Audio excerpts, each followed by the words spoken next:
فاذكروني اذكركم واشکروا لی ولا تکفرون.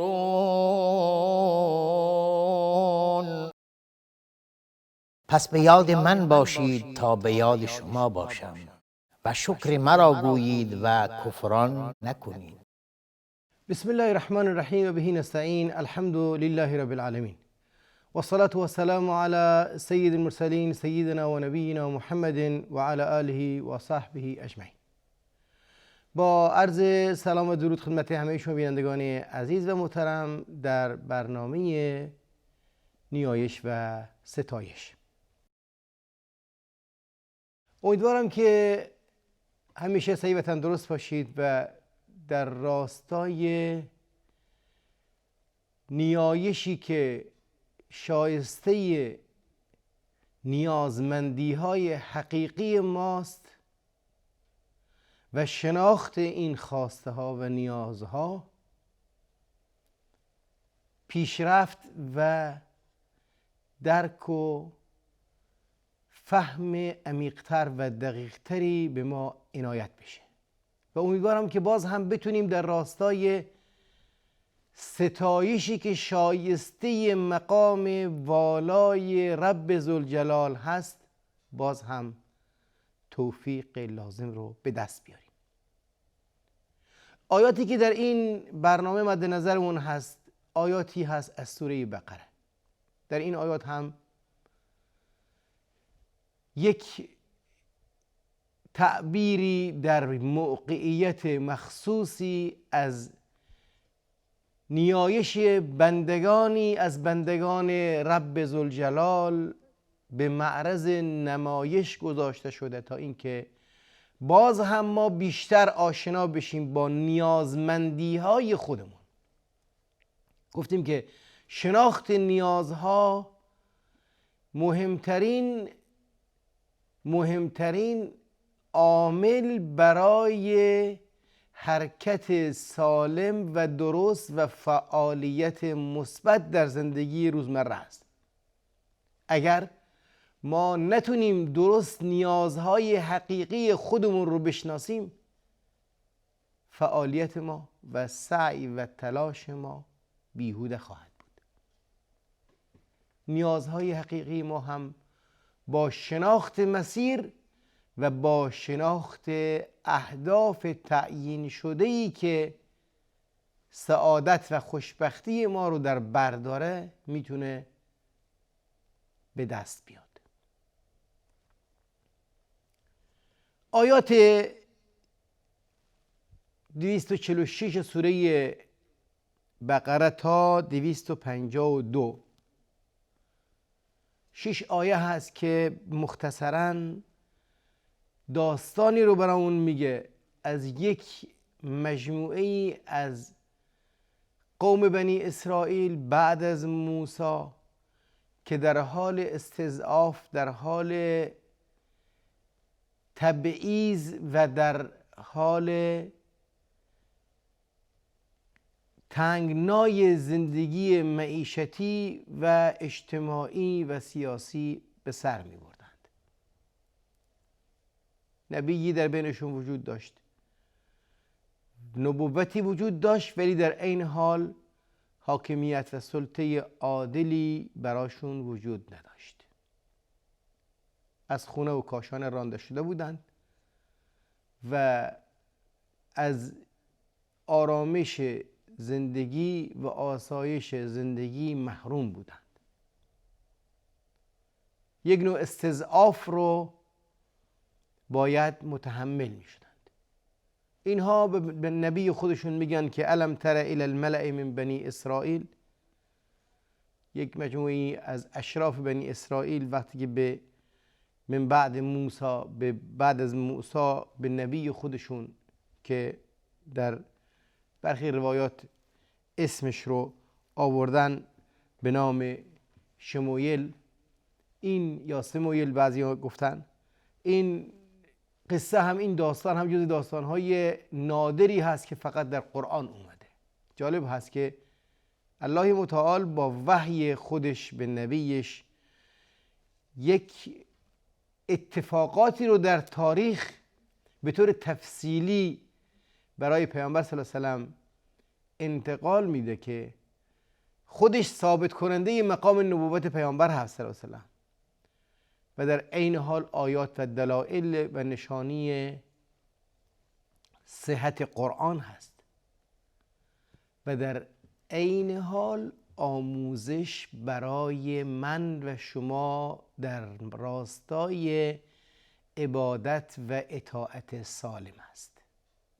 در یک موقع هم دلیل هست بر اینکه این کتاب کتاب الهی است، این نبی به حق هست از جانب پروردگار و در عین حال به ما هم میگه که چه درس ها و چه اندرز هایی از این اتفاق و حادثه بگیریم. این نبی بهش گفته میشه که از الله متعال بخوا که برامون حاکمی رو مقرر کنه که بتونیم در سایه پرچم حاکمیت و نظام او در راه او جنگ و جهاد بکنیم و در این میان از استضعاف بیایم بیرون. مسائل زیادی در این آیه نهفته است از احکامی که وجود فقط دعوتگر برای امر جهاد کافی نیست، وجود عالم کافی نیست، حاکم عادل و حاکم با شایستگی های کامل برای یک فعالیت سیاسی و نظامی لازم هست. در غیر این صورت هرج و مرج میشه. این بخش جدایی هست، بخش فقهی هست. ولی اون چیزی که برام مد نظر هست اینه که دعای اینا اجابت میشه و الله متعال برای اینها طالوت رو به عنوان یک حاکم یا فرمانده نظامی انتخاب میکنه. اعتراضی که میکنن که این از اشراف زادگان نیست و نمیدونم امکانات مالی نداره، خب الله متعال با معیاری که حکیمی که خودش گذاشته میگه که الله بهش هم قدرت جسمی داده و هم قدرت علم و دانش داده که این دو صلاحیت در حاکمیت شرط صالح و درست بودن حاکم هست. نه اکثریت منات هست نه اقلیت، صلاحیت منات هست. وقتی که انسانی صالح باشه، انسانی امکانات الهی و مواهب الهی رو داشته باشه از علم و دانش و از قدرت و هیمنت و سلطه، حاکمیت صلاحیت داره که داشته باشه. در غیر این صورت هرج و مرج میشه. خب در اینجا وقتی که این انتخاب میشه مراحل مختلفی رو میگذرونن که داستان بسیار مختصر میاد. گفتیم در 6 آیه است، بسیار مختصر است. ولی اون چیزی که در اینجا مد نظرمون هست اینه که حاکمیت یا پادشاهی که براشون انتخاب میشه، براشون سازوکار نظامی و یک ارتش منظمی رو تدارک میبینه و در این ارتش فرماندهی به عنوان با نام داوود انتخاب میشه که این داوود حاکمیت جائر و ستمگر که جالوت باشه رو به قتل میرسونه. داوود وقتی که جالوت رو به قتل میرسونه، داوود میشه یکی از نزدیکان و مقربین حاکمیت عادل مسلمان های بنی اسرائیل و در انتها حاکمیت به او منتقل میشه و الله متعال به او هم حکومت رو میده و هم حکمت رو میده. هم نبوت به او منتقل میشه، هم حکومت بهش منتقل میشه. و قصه داستان داوود به طور مستقل در سوره‌های مختلف قرآن میاد. اون چیزی که در این داستان مد نظرمون هست اینه که در صحنه کارزار وقتی که آزمایش‌های مختلفی رو سپاهیان داوود ازش میگذرند تا اینکه